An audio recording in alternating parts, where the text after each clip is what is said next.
Hello student, आप लोग का फिर से स्वागत है आपके अपने चैनल वाणिज्य शिक्षण में। आज मैं आप लोगों को वैज्ञानिक प्रबंध साइंटिफिक मैनेजमेंट के बारे में बताऊंगी।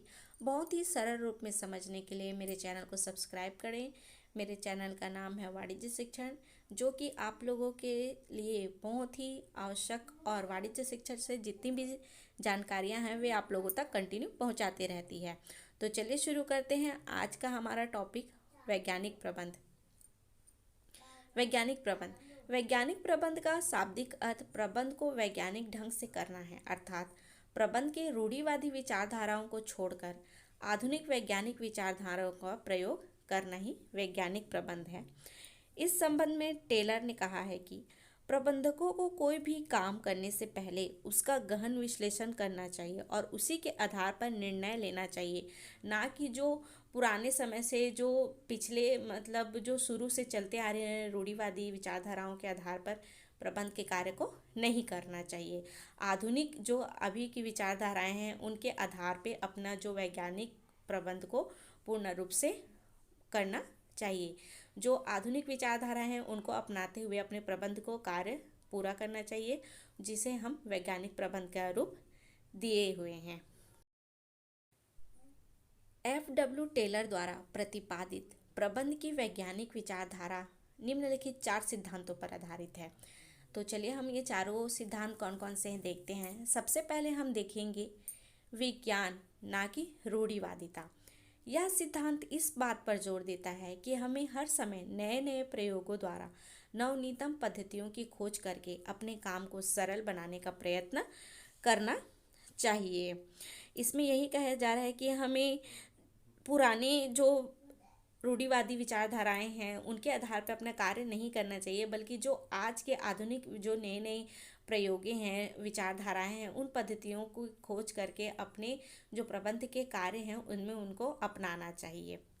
फिर है दूसरा है आपका मैत्री, ना कि मतभेद। इस सिद्धांत के अनुसार संस्था के अंदर ऐसा वातावरण बनाया जाना चाहिए जिसमें श्रम उत्पादन का जो मुख्य साधन है एवं प्रबंध दोनों एक दूसरे को अपना पूरक समझें। टेलर ने ऐसी अवस्था को मानसिक क्रांति मेंटल रिवॉल्यूशन का नाम दिया है। उनका विश्वास है कि यदि दोनों पक्षों को मानसिक क्रांति या आ जाए तो उनके सभी झगड़े समाप्त हो जाएंगे और परिणाम स्वरूप उन दोनों वर्गों को अधिक लाभ प्राप्ति होगी। मतलब जो भी दोनों पक्ष हैं जो एक दूसरे के पूरक हैं, जिनके एक दूसरे की सहायता करके वो कार्य पूर्ण किया जा रहा है, वे दोनों मैत्री रूप से एक दूसरे के मत को पूर्ण रूप से समझे और आपस में मैत्री पूर्ण रिश्ता बनाए रखें और कार्य में अपना सहयोग, एक दूसरे के कार्यों में सहयोग प्रदान करें। तो फिर हम देखते हैं तीसरा है आपका सहयोग, ना कि व्यक्तिवाद। इस सिद्धांत के अनुसार सभी व्यक्तियों द्वारा की जाने वाली क्रियाएं आपस में आपसी सहयोग से की जानी चाहिए। टेलर ने सुझाव दिया है कि प्रभावों का निर्धारण प्रबंधक व श्रमिक सामूहिक रूप से करें। इसमें कहा जा रहा है कि इससे जो भागीदारी बढ़ती है और भागीदारी से जो जिम्मेदारी बढ़ती है उन्हीं के ऊपर कहा गया है कि हर एक व्यक्ति को सहयोग देना चाहिए, ना कि व्यक्तिवाद। मतलब ये कार्य हमारा है इसी के आधार पे यह नहीं होना चाहिए, बल्कि एक दूसरे में आपस में सहयोग होना चाहिए।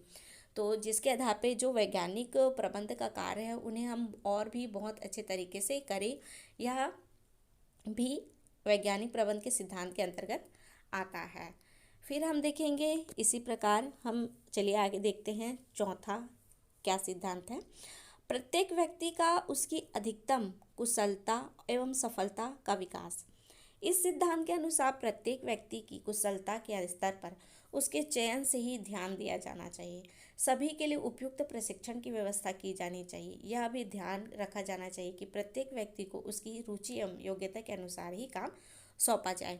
इसमें आप लोगों को स्पष्ट रूप से समझाया जा रहा है कि हर एक व्यक्ति को अपनी कुशलता और उनकी जो कार्य करने की क्षमता है उसके आधार पर उनके कार्यों का चयन कर उन्हें कार्य सौंपा जाना चाहिए, जिससे कि प्रत्येक व्यक्ति अपने कार्य को बहुत ही कुशलता एवं सफलता से कर सकेगा और जो वैज्ञानिक प्रबंध का सिद्धांत है उसे पूर्ण रूप से किया जा सकेगा। तो इसी प्रकार से हम वैज्ञानिक प्रबंध की और भी जानकारियाँ आप लोगों तक पहुँचाते रहेंगे। तो इसी तरह से आप मेरे चैनल से जुड़े रहें, और मेरे जो चैनल में नए हैं वे मेरे चैनल को लाइक, शेयर और सब्सक्राइब करना ना भूलें, ताकि वाणिज्य शिक्षा से संबंधित जितनी भी जानकारियाँ हैं वे आप लोगों तक पहुँचती रहें।